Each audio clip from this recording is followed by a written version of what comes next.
વડોદરા શહેરના ઐતિહાસિક અને હેરિટેજ મહત્વ ધરાવતા માંડવી હેરિટેજ સંબંધિત વિવિધ મુદ્દાઓ અંગે માહિતી મેળવવા માટે આજરોજ વિઠ્ઠલ મંદિરના પૂજારી શ્રી હરિઓમ વ્યાસ મહારાજ દ્વારા વડોદરા મહાનગરપાલિકા મુખ્ય કચેરી ખાતે માહિતીના અધિકાર અધિનિયમ આરટીઆઈ હેઠળ અરજી કરવામાં આવી। આમાં માંડવી હેરિટેજના સંરક્ષણ, જાળવણી તથા સંબંધિત પ્રશ્નોને લઈને રજૂઆત કરવામાં આવ્યા। વધુમાં હરિઓમ વ્યાસે જણાવ્યું કે વિરાસતથી વિકાસ જે બજેટનું નામ આપવામાં આવ્યું છે વર્ષ 2026નું, એ ખરેખર એવું લાગે છે કે વિરાસતથી વિનાશ એવું લાગી રહ્યું છે। છેલ્લા 436 દિવસથી ખુલ્લા પગે તપ કરવું છે એનો મુખ્ય ઉદ્દેશ એ છે કે વડોદરાના ઐતિહાસિક વારસાને ન્યાય મળે અને માંડવીનું કામ ઝડપથી શરૂ થાય। તો આજે 436મા દિવસે પણ ગ્રાઉન્ડ લેવલ પર માંડવીની કામગીરી ઝીરો છે અને મહાનગરપાલિકાના કમિશનર સતત કહે છે કે ટેકનિકલ કારણોને લીધે માંડવીનું કામ થઈ શકતું નથી। ત્યારે જ આ મહાનગરપાલિકાનું હેરિટેજ સેલ છે, જેના એક મેડમ છે કે જે 10 તારીખે માંડવીનું પરીક્ષણ કર્યું છે જમીનનું, અને એ રિપોર્ટ આવે છે કે માંડવીની 15 થી 20% કામગીરી પતી ગઈ છે અને માંડવીનું પિલ્લર જે રીતે જર્જરિત છે એ રીતે ફાઉન્ડેશનમાં પણ નુકસાન છે। તો આજે જે મહાનગરની કમિશનરને જે વાતની ખબર નથી એની માહિતી જ્યારે હેરિટેજ સેલ આપી રહ્યું છે અને એમની વાતોમાં જે કોન્ટ્રાવર્સી થઈ રહી છે, તો આજે જે હેરિટેજનું કામ સવાની હેરિટેજને સોંપ્યું છે હજી પણ કામગીરી થતી નથી। તો હેરિટેજ સેલ આની માહિતી મેળવે અને એ માહિતી આપણને મળે કે જેના દ્વારા આપણે મીડિયાના માધ્યમથી પ્રજાને જણાવી શકીએ કે માંડવીનું કામ કેવા લેવલનું પત્યું છે, કેવી રીતના એમાં ખર્ચ થઈ રહ્યા છે, એની માહિતી આપણને મહાનગરપાલિકા આપે। એના માટે મેં આજે આઈટીઆરથી એની માહિતી માગી છે। વડોદરા શહેરમાં ઉત્તર ઝોનમાં ડોર ટુ ડોર કચરા કલેક્શનની ગાડીઓમાં નાના ભૂલકાઓ પાસે બાળમજૂરી કરાવવામાં આવે છે તેવા દ્રશ્યો સામે આવ્યા। મ્યુનિસિપલ કમિશનરશ્રી દ્વારા માનવતાની દ્રષ્ટિએ તાત્કાલિક ધોરણે કાયદાકીય કાર્યવાહી હાથ ધરી કોન્ટ્રાક્ટરને બ્લેક કરી અધિકારીઓને સસ્પેન્ડ કરી દાખલો બેસાડવાની સામાજિક કાર્યકર કમલેશ પરમાર દ્વારા માંગ કરવામાં આવી હતી। વધુમાં સામાજિક કાર્યકર કમલેશ પરમાર દ્વારા ડ્રાઈવરની પૂછપરછ કરવામાં આવતા તેઓએ જણાવ્યું હતું કે અમારા સુપરવાઇઝર દ્વારા નોકરી રાખવામાં આવ્યા છે અને તેઓને પગારમાં રોકડ રકમ આપવામાં આવે છે, ત્યારે સામાજિક કાર્યકર દ્વારા કોર્પોરેશનના અધિકારીઓ અને સુપરવાઇઝરની સાંઠગાંઠના કારણે બાળમજૂરી કરાવવામાં આવે છે તેવા ગંભીર આક્ષેપ કર્યા હતા। આવનારા દિવસોમાં ગંભીર બાબતને ધ્યાનમાં રાખીને કાયદાકીય કાર્યવાહી કરવામાં નહીં આવે તો ઉચ્ચ કક્ષાએ લેખિતમાં અને મૌખિકમાં રજૂઆત કરવામાં આવશે તેમ જણાવ્યું હતું। વડોદરા શહેરમાં આવેલ જે ઉત્તર ઝોન વિસ્તારમાં જે ડોર ટુ ડોર કચરા કલેક્શનની ગાડીઓ ચાલી રહી છે, આ ગાડીઓની અંદર બાળમજૂરી કરવામાં આવેલી છે, એટલે ક્યાંક ને ક્યાંક વડોદરા શહેર સંસ્કારી નગરીમાં આ લાંછનરૂપ જે કિસ્સો છે એ સામે આવ્યો છે। અને સાથે સાથે તમે જોશો કે વડોદરા શહેરની અંદર દરેક વોર્ડમાં દરેક ઝોનની અંદર તમે ડોર ટુ ડોર કચરા કલેક્શનની ગાડીઓ ચાલતી હશે, નાના ભૂલકાઓ પાસે બાળમજૂરી કરવામાં આવતી હોય છે। સાથે તમે જોશો કે જે લેન્ડફિલ સાઈડો હોય છે, આ લેન્ડફિલ સાઈડો પર પણ ઘણી જગ્યાઓ પર બાળકો કચરો વીણતા હોય છે। એટલે કહેવાનો મતલબ કે મ્યુનિસિપલ કમિશનર છે, જાબાજ કમિશનર છે, આ કમિશનર દરેક વખત કહેતા હોય છે કે તમામ રીતે અમે સજ્જ છે, પરંતુ ખાસ કરીને આ બાળમજૂરી કરાવવી ખૂબ જ ગંભીર ગુનો બનતો હોય છે।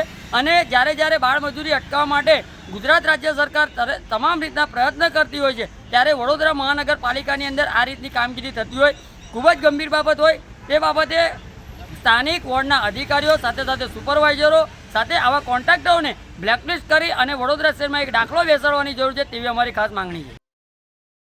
શિક્ષણના નામે ઉઘાડી લૂંટ, પેપર લીક અને પરીક્ષા કૌભાંડો સામે ગુજરાતમાં યોજાશે છાત્ર ગુંજ।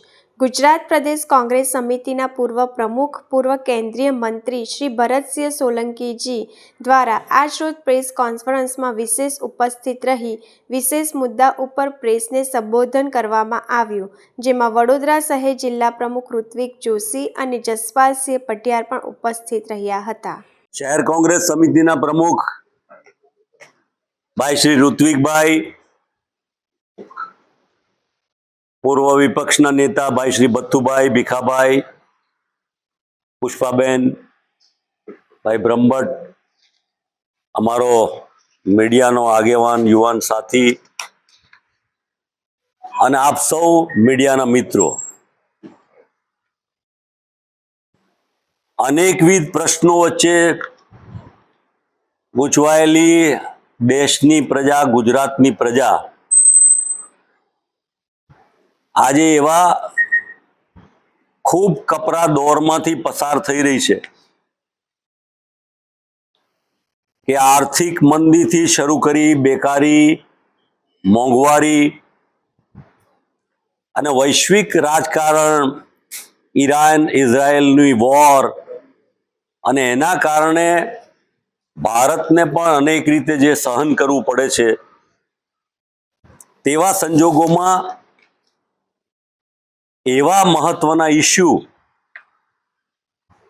કે જે ખાસ કરીને આ દેશના ભવિષ્યને લાગે વળગે છે, દેશના યુવાનોને લાગે વળગે છે, એવા નીટ અને બીજી અનેક પરીક્ષાઓ બાબતની ચર્ચા વાતચીત આપના દ્વારા ગુજરાતની દેશની પ્રજા સમક્ષ કોંગ્રેસ પાર્ટી તરફથી મૂકવા માટે હું આપની વચ્ચે અહીંયા ઉપસ્થિત થયો છું.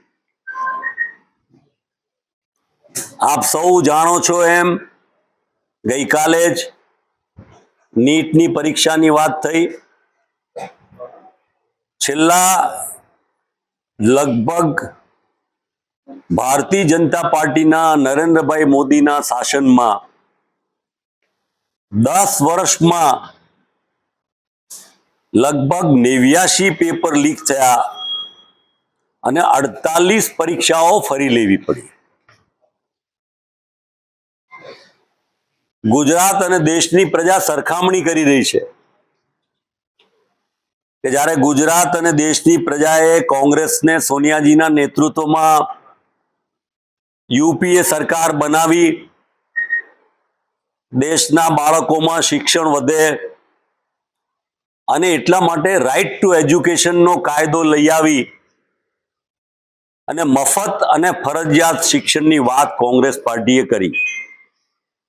અને ભૂતકાળમાં પણ ગુજરાતમાં બાળકો ભણે એટલા માટે કોંગ્રેસની સરકારે મધ્યાહન ભોજન યોજના લઈ આવી અને બાળકો શાળામાં આવતા થાય એ માટેની વ્યવસ્થા કરી હતી.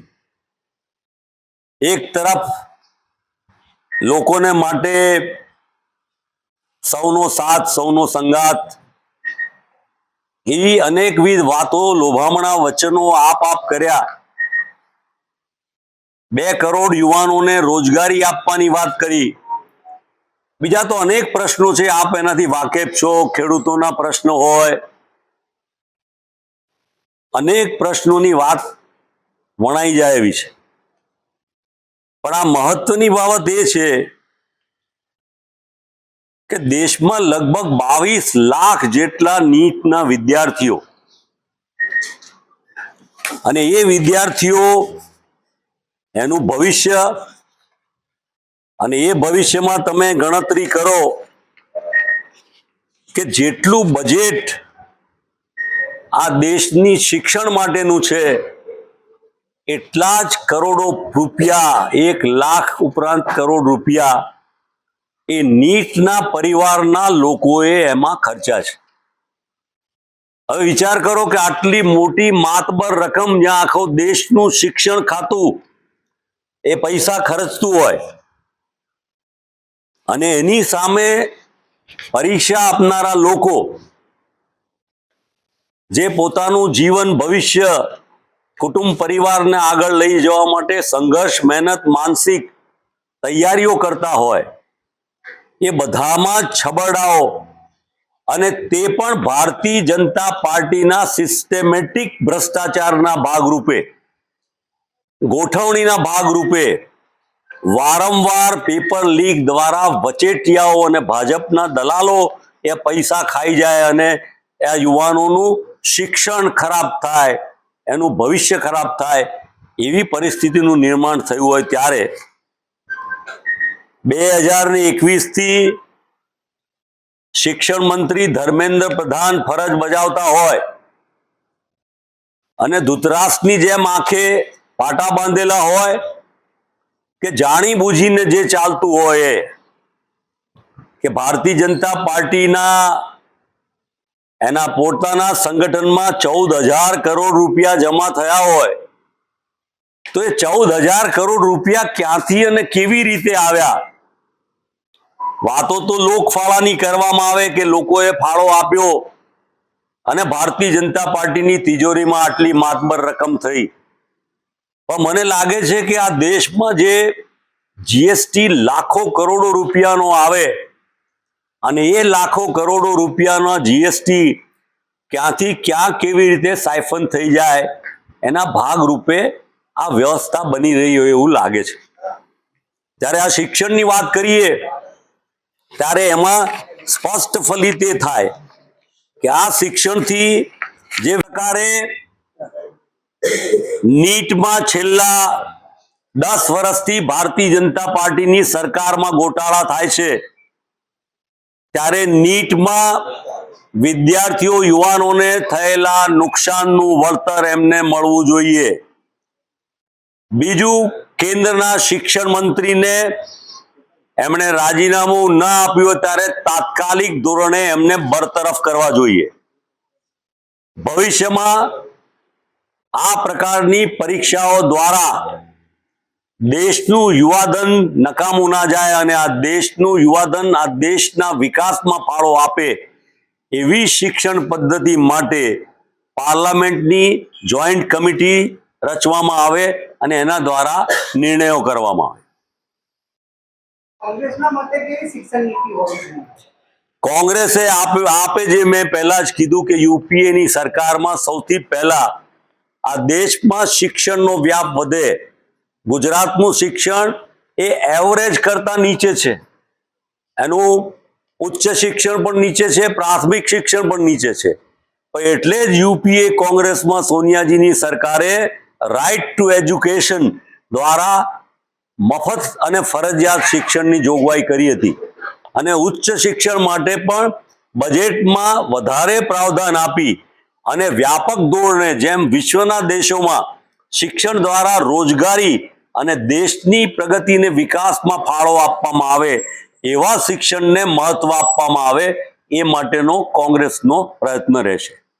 નીટના પેપર લીક થયા એ આરોપીઓને પકડવામાં આવ્યો, સારી વાત છે, પણ જ્યારે વિદ્યાર્થીઓ એક્ઝામ આપવા જાય છે, જો પહેલી જ વાત આપની એ છે કે સૌનો સાથ, સૌનો વિકાસ, સૌનું માન, રામ રાજ્ય, આ બધી વાતો કરનારી ભારતીય જનતા પાર્ટી એને ડેમોક્રેટિક વેલ્યુઝ, સ્ટુડન્ટ જે આ દેશનું ભવિષ્ય છે, ગૌરવ છે, એને માટે ચિંતાને બદલે એને ગુનેગાર તરીકે જોતી હોય એ પાર્ટી ક્યારેય દેશનું કલ્યાણ કે ભલું કરી શકે નહીં.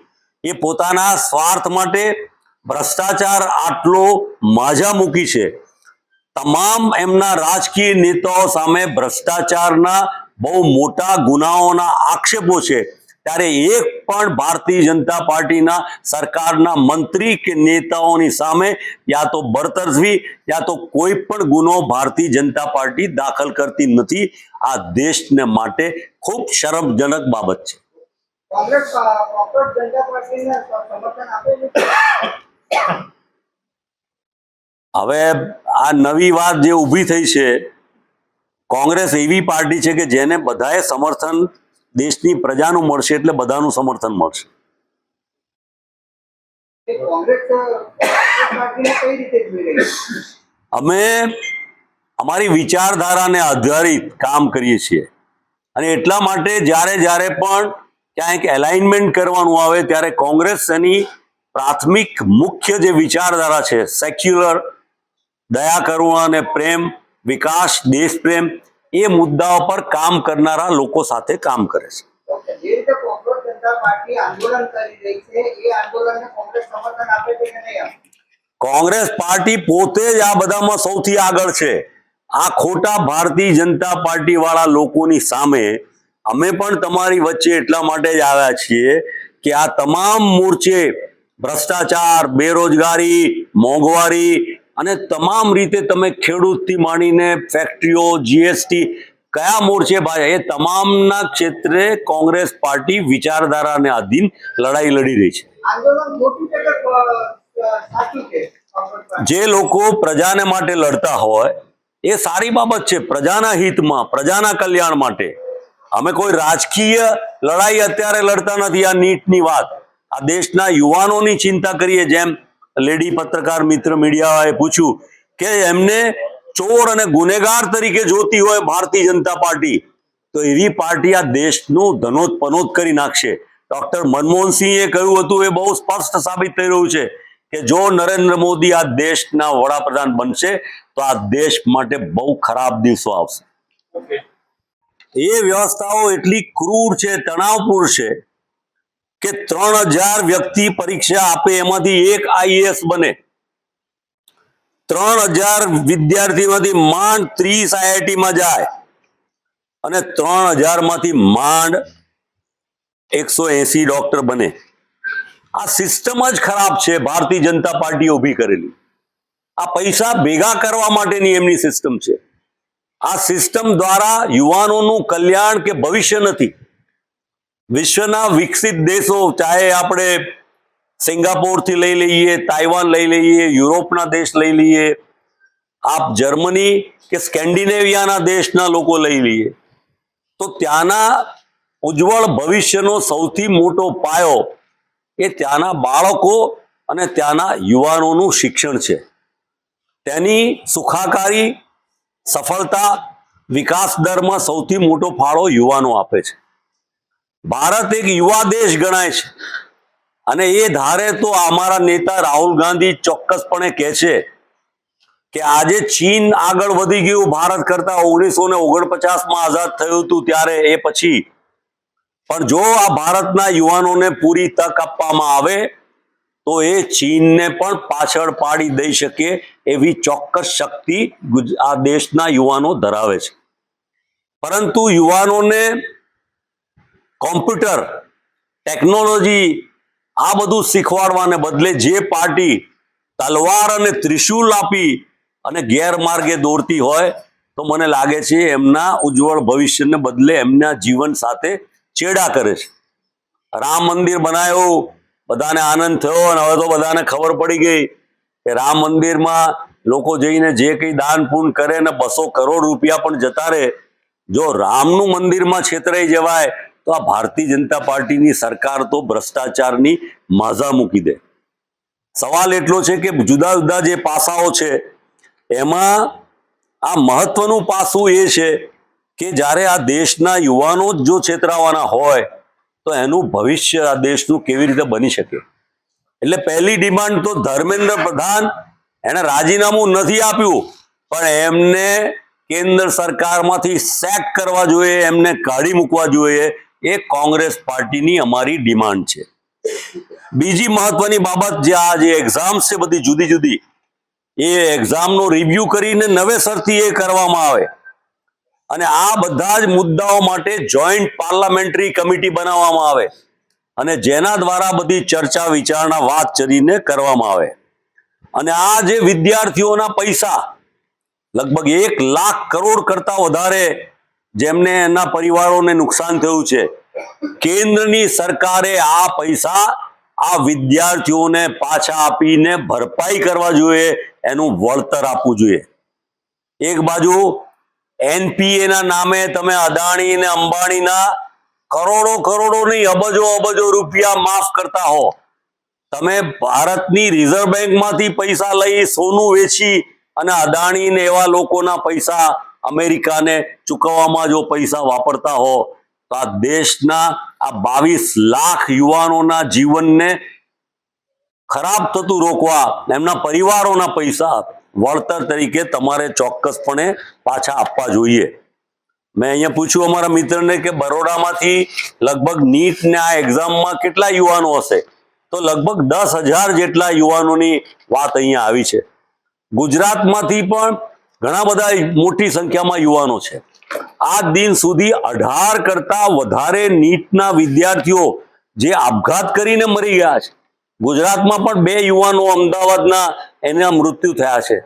ત્યારે આ સરકાર એ દયા કરુણા જ્યારે સાવ ભૂલી ગઈ હોય અને નિષ્ઠુર થઈ ગઈ હોય અને પ્રજાની અને એમાં ખાસ કરીને યુવાન વર્ગની સહેજ પણ લગીરે ચિંતા ના કરતી હોય એ સ્પષ્ટપણે દેખાય છે.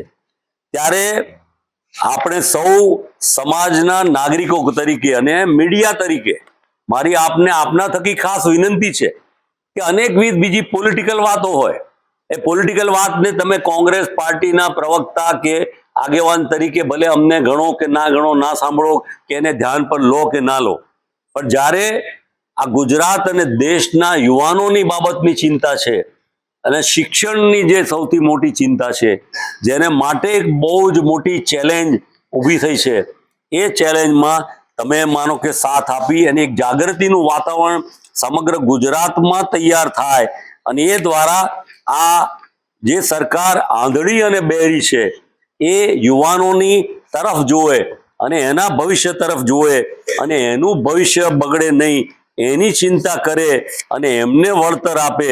અને સૌથી પહેલું આ શિક્ષણ મંત્રી ધર્મેન્દ્ર પ્રધાનને શિક્ષણ મંત્રી તરીકે જાકારો આપે એવી આ ભારતીય જનતા પાર્ટીની સરકાર પાસે અમે માગણી કરીએ છીએ. મહારાણી કન્યા વિદ્યાલયના ગેટ બહાર પાર્ક કરેલી કારમાં ભીષણ આગ લાગી. એન્જિનમાં શોર્ટ સર્કિટથી આગ લાગી હોવાની પ્રાથમિક આશંકા. ફાયર બ્રિગેડ સમયસર પહોંચી આગ પર કાબૂ મેળવ્યો, જાનહાનિ ટળી. વડોદરાના રાવપુરા વિસ્તારમાં આવેલી મહારાણી કન્યા વિદ્યાલયના મુખ્ય ગેટ બહાર પાર્ક કરેલી એક કારમાં સોમવારે અચાનક આગ લાગતા ભારે અફરાતફરી મચી ગઈ હતી. કારના એન્જિન ભાગમાંથી ધુમાડા નીકળ્યા બાદ આગે વિકરાળ સ્વરૂપ ધારણ કર્યું હતું. ઘટનાની જાણ થતાં ફાયર બ્રિગેડના જવાનોએ તાત્કાલિક સ્થળ પર પહોંચી આગ પર કાબૂ મેળવી લીધો હતો. સદનસીબે કારમાં કોઈ હાજર ન હોવાથી જાનહાનિ ટળી હતી. વડોદરા શહેરના દાંડિયા બજાર 3 રસ્તા નજીક મહારાણી કન્યા વિદ્યાલયના પાછળના ભાગે આવેલા ગેટ બહાર પાર્ક કરેલી કારમાંથી અચાનક ધુમાડા નીકળતા સ્થાનિકોમાં દોડધામ મચી ગઈ હતી. જોતજોતામાં કારના આગળના ભાગે આગ ફાટી નીકળી હતી અને ગણતરીની મિનિટોમાં સમગ્ર બોનેટ આગની લપેટમાં આવી ગયું હતું. બનાવને પગલે રસ્તા પરથી પસાર થતા વાહન ચાલકો અને સ્થાનિક લોકો ઘટના સ્થળે એકત્ર થઈ ગયા હતા. આગની જ્વાળાઓ અને ધુમાડાના ગોટે ગોટા દેખાતા વિસ્તારમાં થોડા સમય માટે ભયનો માહોલ સર્જાયો હતો. સ્થાનિકોએ તાત્કાલિક ફાયર બ્રિગેડને જાણ કરતા ફાયર વિભાગના જવાનો ઝડપથી સ્થળ પર પહોંચી ગયા હતા. ફાયર કર્મચારીઓએ પાણીનો મારો ચલાવી ભારે જહેમત બાદ આગને કાબૂમાં લીધી હતી. આગના કારણે કારને નોંધપાત્ર નુકસાન થયું હોવાનું જાણવા મળ્યું છે. પ્રાથમિક તપાસમાં કારના એન્જિનમાં શોર્ટ સર્કિટ થવાને કારણે આગ લાગી હોવાનું અનુમાન વ્યક્ત કરવામાં આવી રહ્યું છે. ઘટનાની જાણ થતાં પોલીસ પણ સ્થળ પર પહોંચી હતી અને બનાવ અંગે વધુ તપાસ હાથ ધરી છે. સમયસર ફાયર બ્રિગેડની કામગીરીને કારણે આગ અન્ય વાહનો કે આસપાસના વિસ્તારમાં ફેલાતી અટકાવી શકાઈ હતી. બાજવા ખાતે 5 દીકરીઓના પ્રથમ સમૂહ લગ્નોત્સવનું આયોજન. વડોદરા જિલ્લાના બાજવા વિસ્તારમાં રામાધણી ગ્રુપ તથા જય ભીમ યુવા સંગઠન દ્વારા વર્ષ 2026ના સમૂહ લગ્નોત્સવનું આયોજન કરવામાં આવ્યું છે. આ પ્રસંગે 5 દીકરીઓના સમૂહ લગ્ન યોજનારા છે, જેમાં સમાજના આગેવાનો, શુભેચ્છકો અને પરિવારજનોને ઉપસ્થિત રહી નવદંપતીઓને આશીર્વાદ આપવા આમંત્રણ આપવામાં આવ્યું છે. આયોજકોના જણાવ્યા મુજબ સમૂહ લગ્નનો મુખ્ય હેતુ સમાજમાં સાદગીપૂર્ણ લગ્ન પ્રથાને પ્રોત્સાહન આપવાનો અને પરિવારોને સહાયરૂપ થવાનો છે. કાર્યક્રમમાં મોટી સંખ્યામાં સમાજના લોકો ઉપસ્થિત રહે તેવી શક્યતા વ્યક્ત કરવામાં આવી છે. કાર્યક્રમના આયોજન માટે રામાધણી ગ્રુપ અને જય ભીમ યુવા સંગઠન દ્વારા તમામ તૈયારીઓ પૂર્ણ કરી દેવામાં આવી છે. આયોજકોએ દરેક સમાજના તમામ લોકો હાજર રહી નવદંપતીઓને શુભકામનાઓ પાઠવવા આવી વાઘોડિયાના પૂર્વ ધારાસભ્ય મધુભાઈ શ્રીવાસ્તવ, લખન દરબાર, નરેન્દ્રસિંહ અનગઢ, નરેન્દ્ર રોહિત, ગિરિરાજસિંહ, બાજવા ગામના સરપંચ તથા બાજવા તાલુકાના સદસ્ય ઉપસ્થિત રહ્યા હતા. આવા સારા શુભ કાર્ય માટે આવા કાર્ય કરો તો ગરીબોને ભલું થાય, પ્રજાની એકતા રહે અને સાથે રહે. અને સમૂહ લગ્નમાં મને બોલાવ્યો, રમાપીરના મંદિર પાસે મને બોલાવ્યો, એ બધા બી કાર્યકર્તાનો ખૂબ આભાર. મારો જુદો વિસ્તાર છે, લગભગ વર્ષો સુધી હું પ્રતિનિધિ રહ્યો છું. આજે બી પ્રતિનિધિ છું, એમાં કોઈ સંસ્કારો હિસાબ નથી, એમાં સમય બદલાય. આજે સમૂહ લગ્ન પણ થાય, 5 સમૂહ લગ્ન થયા છે, એના પછી વર્ષો સુધી સારા સમૂહ લગ્ન થાય અને બધાનો ઉદ્ધાર થાય, એ જ મારી શંકાઓ પર અને 2 જોડા સુખી રહે અને દંપતી નિરોગી રહે એ જ મારી ઈશ્વરને પ્રાર્થના. વડોદરા તાલુકાના બાજવા ગામના જય ભીમ યુવા સંગઠન તેમજ રામાધણી ગ્રુપ દ્વારા છેલ્લા ઘણા વર્ષોથી અલગ અલગ પ્રકારની સેવાકીય કાર્યો કરવામાં આવ્યા છે. એ જ અનુસંધાને આ વર્ષે પ્રથમ સમૂહ લગ્નનું આયોજન પણ કરેલ છે. એ સમૂહ લગ્નમાં આપણે સૌ સહભાગી બન્યા છે અને એમનો સાથ સરકાર આપીએ છીએ અને મા ભવાનીને પ્રાર્થના પણ કરીએ છીએ કે જય ભીમ યુવા સંગઠન તેમજ રામાધણી ગ્રુપે જે શરૂઆત કરી છે એ શરૂઆત વર્ષે વર્ષે વધ્યા કરે અને લોકોની આવી અવિરત સેવા કર્યા કરે અને માતાજીને હંમેશા આશીર્વાદ એમના સૌ પર બન્યા રહે એવી માતાજીને પ્રાર્થના કરી છે. સૌ ગ્રુપના તમામ સભ્યોને અભિનંદન સાથે શુભકામનાઓ પાઠવું છું. જય માતાજી. ગુજરાત સરકારના પૂર્વ કેબિનેટ મંત્રી રાજેન્દ્ર ત્રિવેદીના જન્મદિવસ નિમિત્તે સુરભી સ્કૂલની દિવ્યાંગ દીકરીઓ સાથે કેક કાપી જન્મદિવસની ઉજવણી કરી. આપણા સનાતન ધર્મમાં પૂર્વકર્મો સારા હોય તો જ મનુષ્ય જન્મ મળે છે, પરંતુ આ જીવન સાર્થક ત્યારે જ બને જ્યારે આપણે અન્ય લોકો માટે અને ખાસ કરીને સમાજના દિવ્યાંગ બાળકો માટે કંઈક ઉપયોગી થઈ શકીએ. આ જ પવિત્ર ભાવના સાથે દર વર્ષે જન્મદિવસ નિમિત્તે આવા સેવાકીય કાર્યો કરવામાં આવે છે. રાજેન્દ્ર ત્રિવેદીએ જણાવ્યું કે વડોદરા અને સમગ્ર ગુજરાતમાં ચક્ષુહીન દીકરીઓ માટે ઉત્કૃષ્ટ કાર્ય કરતી આ સુરભી સ્કૂલની પસંદગી સ્થાનિક કાર્યકર્તાઓ દ્વારા કરવામાં આવી છે, જેથી આ દીકરીઓને જરૂરી તમામ મદદ પૂરી પાડી શકાય. આ કાર્યક્રમમાં વડોદરાના મેયર, સ્થાનિક નગર સેવકો અને સુરભી સ્કૂલના પ્રતિઓ અને સ્કૂલના આચાર્ય સાથે કર્મચારીઓ હાજર રહ્યા હતા. ગુજરાત સરકારના કેબિનેટ મંત્રી રાજેન્દ્ર ત્રિવેદીએ વધુમાં જણાવ્યું હતું કે આપણા સનાતન ધર્મમાં આપણા પૂર્વ કર્મો હોય સારા તો મનુષ્ય જન્મ મળે છે એવું કહેવાય છે. મનુષ્ય જન્મ તો એક કારણ છે આપણે જન્મ્યા, પરંતુ જે જીવન છે એમાં આપણે અન્ય લોકો માટે શું કરી શકીએ, એમાં દિવ્યાંગ બાળકો માટે શું કરી શકીએ, એવા વિચારથી પ્રેરાઈને હંમેશા વર્ષોથી કાર્યક્રમ કરતા આવ્યા છે. જન્મદિવસના પ્રસંગે એ પ્રસંગને ધ્યાનમાં લઈને આજે આ એક કાર્યક્રમ મેયર સાહેબ નહોતા, એટલે મેયર સાહેબની હાજરી હોય અને કાર્યક્રમ થાય એવો અમારો એક પ્રયાસને કારણે આ સુરભી સ્કૂલ કે આટલી સુંદર સ્કૂલ વડોદરામાં નહીં, કદાચ ગુજરાતમાં બેન દીકરીઓ માટે કે જે લોકો ચક્ષુહીન છે અથવા તો જોઈ નથી શકતા એમને માટેની આ શ્રેષ્ઠ સ્કૂલ પસંદ કરી છે આપણા કાર્યકર્તાઓએ. અને એમને શું મદદ કરી શકાય આપણાથી એવો ભાવ રાખીને આ શાળામાં આજે આ કાર્યક્રમ રાખ્યો છે. મેયરશ્રીએ આશીર્વાદ આપ્યા છે. અહીંના ધારાસભ્યશ્રીએ પણ કહેવડાવ્યું છે કે આ વિસ્તારના આ સ્કૂલ માટેના કંઈ પણ પ્રશ્નો હશે તો તે એમાં કાઉન્સિલરોને સાથે રાખીને આગળ વધશે. ભારત માતા કી જય. હું પાવાગઢથી આવી છું નીટની એક્ઝામ માટે અને મારી તૈયારી સારી છે. કેટલી મહેનત કરી હશે? 12th પછી નીટની પ્રિપરેશન ઘરેથી કરેલ છે. આગળ નેટનો એક્ઝામમાં તમે પાસ થઈ જશો તો આગળ તમે શું કરશો? આગળ સારો સ્કોર થાય તો MBBSમાં એડમિશન લઈશ. ક્યાંથી આવી છે? પાવાગઢથી. શું નામ તમારું? રાઠવા સોનલબેન.